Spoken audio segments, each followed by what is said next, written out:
അമ്മ എന്താണ് സ്പെഷ്യല്? എന്താണ് മീനൊക്കെ വാങ്ങിയിരിക്കണു? കുറച്ച് മീൻ മത്തിയും ഇത്തിരി പിലോപ്പിയും വാങ്ങിയിട്ടുണ്ട്. പിലോപ്പിയാ നേരാക്കണുള്ളൂ.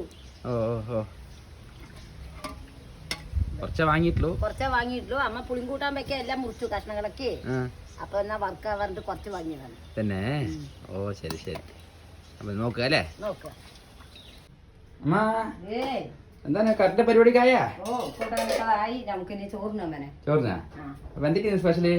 അമ്മ ഒരു പുളിങ്കൂട്ടാൻ വെച്ചിട്ടുണ്ട്. കുറെ ദിവസമായി പുളിങ്കൂട്ടാൻ വെച്ചിട്ട്. പുളിങ്കൂട്ടാൻ വെച്ചു. പിന്നെ മത്തി വറുത്തിട്ടുണ്ട്. പിന്നെ 2 പിലോപ്പീനെ അമ്മ വറ്റിച്ച് വെച്ചിട്ടുണ്ട്. 2 പിലോപ്പിനെ വറ്റിച്ചു. നമ്മുടെ നാടൻ രീതിയിൽ വറ്റിച്ചിട്ടുണ്ട് അല്ലേ? അപ്പൊ ഇതൊക്കെയാണ് നമ്മുടെ സ്പെഷ്യല്. ഓക്കെ. അപ്പൊ പുളിങ്കൂട്ടാൻ നമ്മൾ എന്താ മാങ്ങയും എന്താ കഷ്ണം ഇട്ടിട്ടുണ്ട്? ഒരു വാഴയ്ക്ക, ഒരു ഉരുളക്കിഴങ്ങ്, തക്കാളി, വഴുതിരിങ്ങ, വെണ്ടയ്ക്ക, മാങ്ങ എല്ലാം കൂടി ഒരു പുളിങ്കൂട്ടാൻ. അതാണ് നമ്മുടെ എല്ലാവരുടെയും സ്പെഷ്യല്. എല്ലാവർക്കും ഇഷ്ടപ്പെടുന്ന രീതിയിലാണ് വെച്ചിരിക്കുന്നത്. അപ്പോൾ എല്ലാം കൂടി ചോറിനട്ടെ. അച്ഛനെ നമ്മൾ കൂടി ചോറിനട്ടെ. അപ്പോൾ വീണ്ടും ഒരു പുതിയ വീഡിയോ ആയിട്ട് വരാം. എല്ലാവർക്കും ബൈ ബൈ.